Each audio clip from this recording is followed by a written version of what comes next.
All right, so you just got finished recording the Good Fight. How was it? How do you feel, you know, about the song, you know, being that it's, you know, just now fresh on your mind, you just got fresh out the studio or fresh out the booth, and how you feel about it so far? I feel really good about it because it's, you know, I mean, I was inspired from, you know, the Apostle Paul.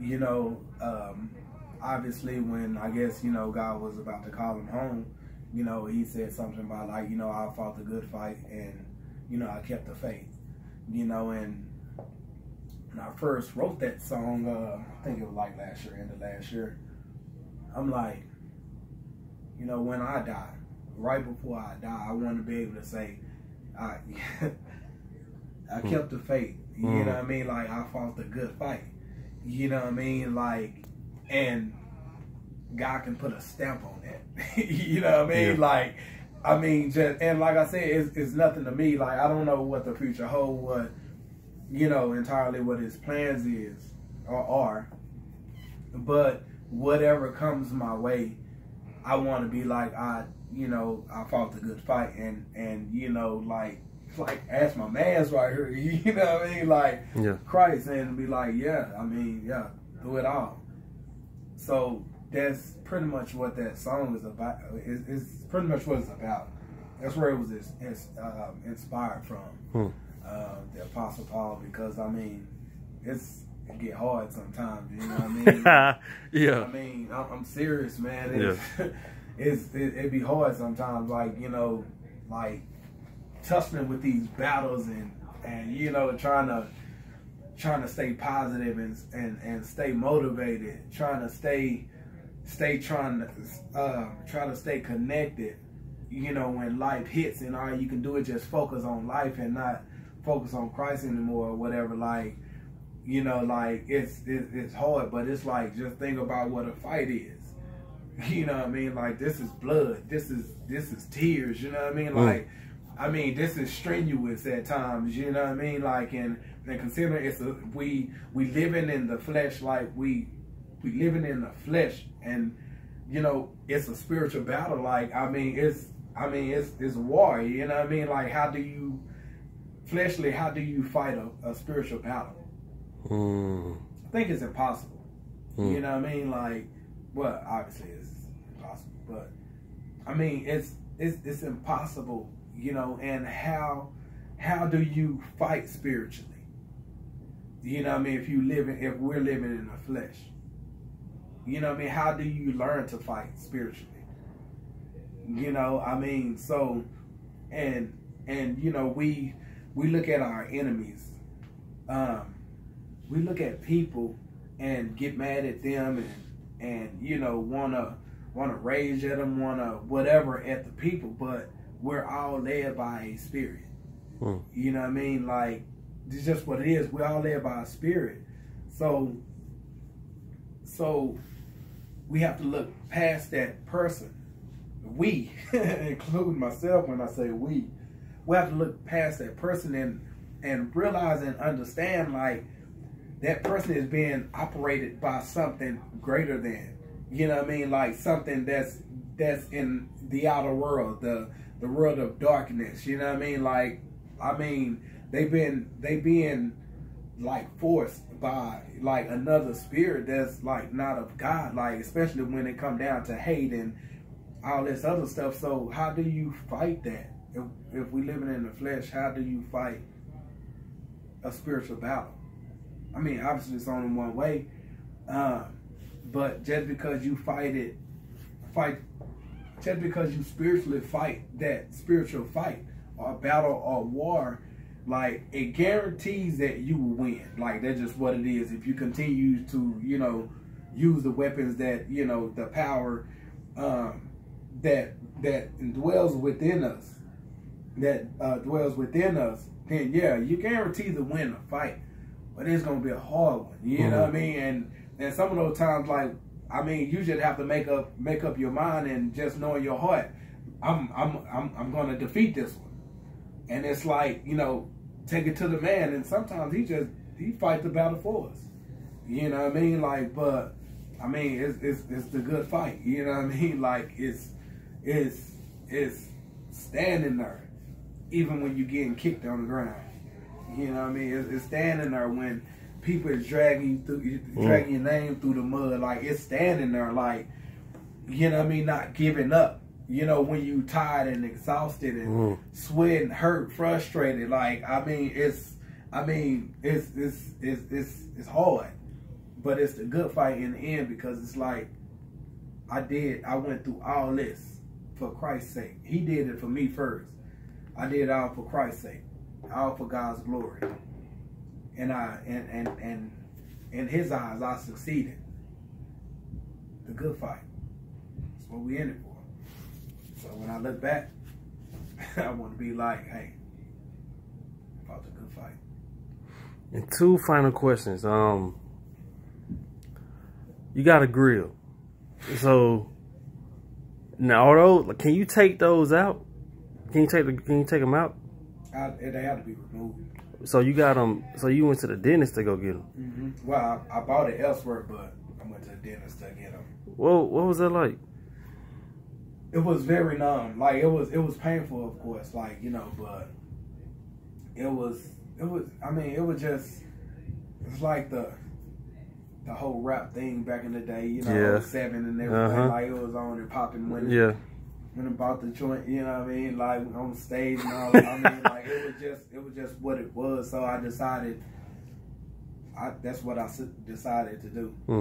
I'm not gonna say it was a mistake, but I will say that if I could take it back, I would. You know, I mean, they would be removed, by the way. But it was kind of painful. Really? Kind of painful. Wow. So you're married to a wonderful woman. Tell me, how does your marriage and your music, how are they coinciding? Like, how are they, like what is that,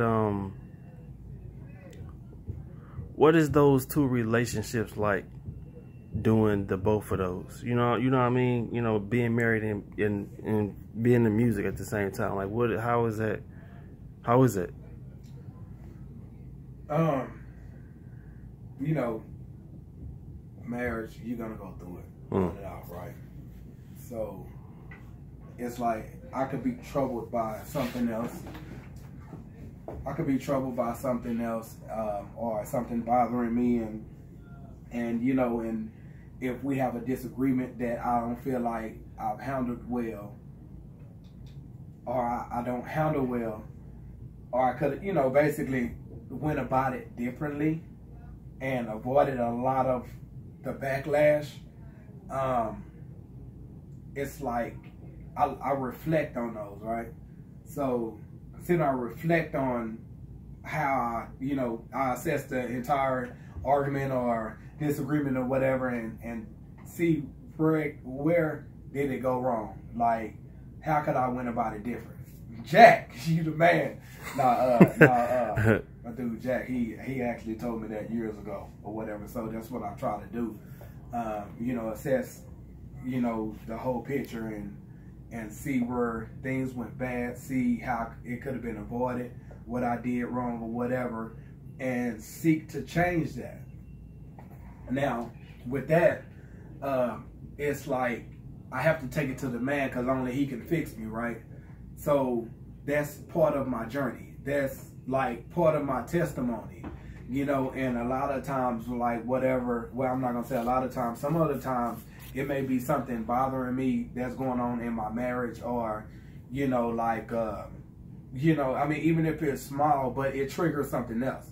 I can blow that off, but it triggers something else that I may not know what that feeling on my heart again. What I was saying, a little bit ago, and it becomes a testimony, and it becomes a message. You know what I mean? Like another one of them things where God got me through another one.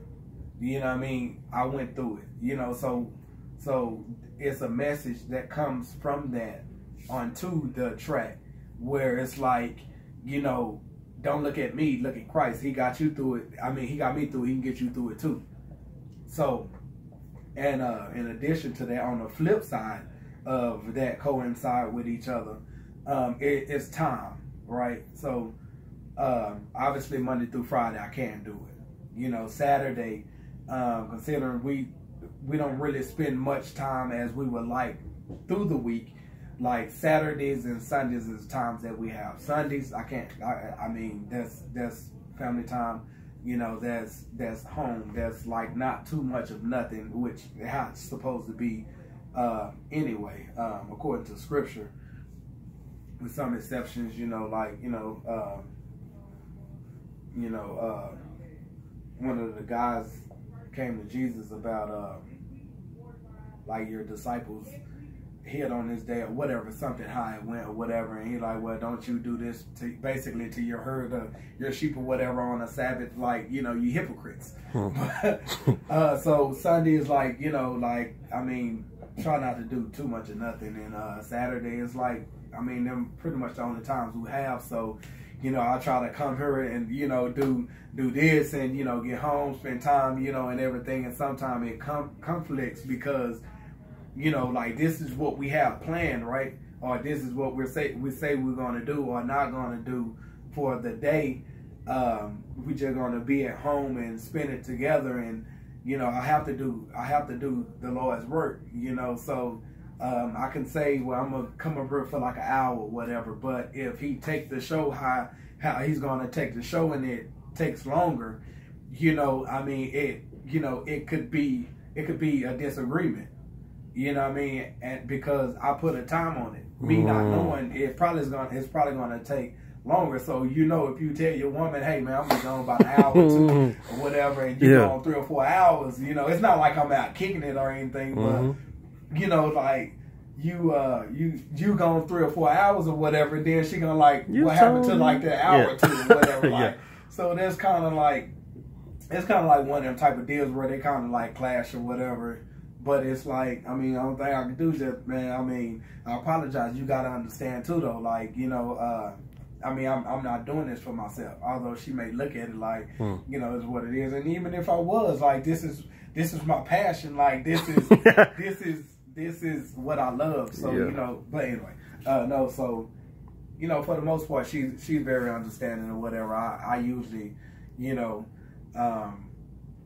create whatever little disagreement that we may have about it because I put a time on it, like, instead of allowing, you know, time to be, you know, and let him go through it and do whatever it is. So so yeah, that's the whole coinciding with everything or whatever, with the personal and the music or whatever. But I mean, it's definitely life.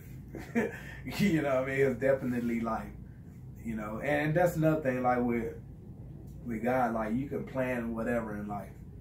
You can plan it, you know, but if he see it already, I mean, if he already know where he's taking it, you can say, hey, it ain't gonna take long. Hey, I'm not gonna do this, that, or whatever, like, you know. But he's the ultimate orchestrator, you know what I mean? Like, and people not gonna agree with it.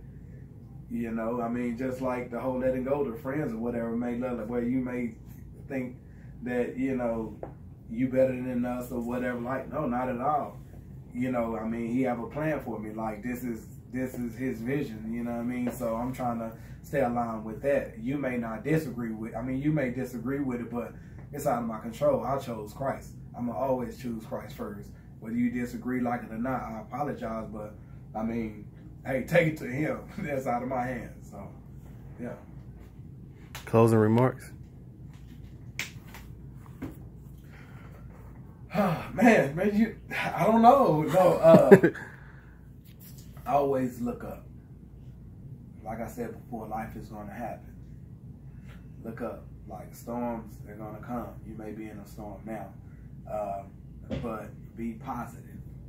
Don't look at the bad or the misfortune or whatever that you may feel like that's happening to you, like what appears like, I mean, it's much bigger than this little thing that we're able to look at.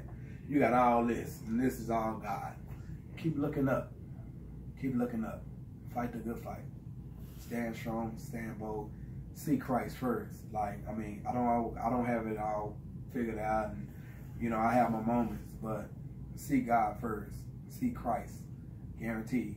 No matter what you go through, you'll get through it. Keep looking up.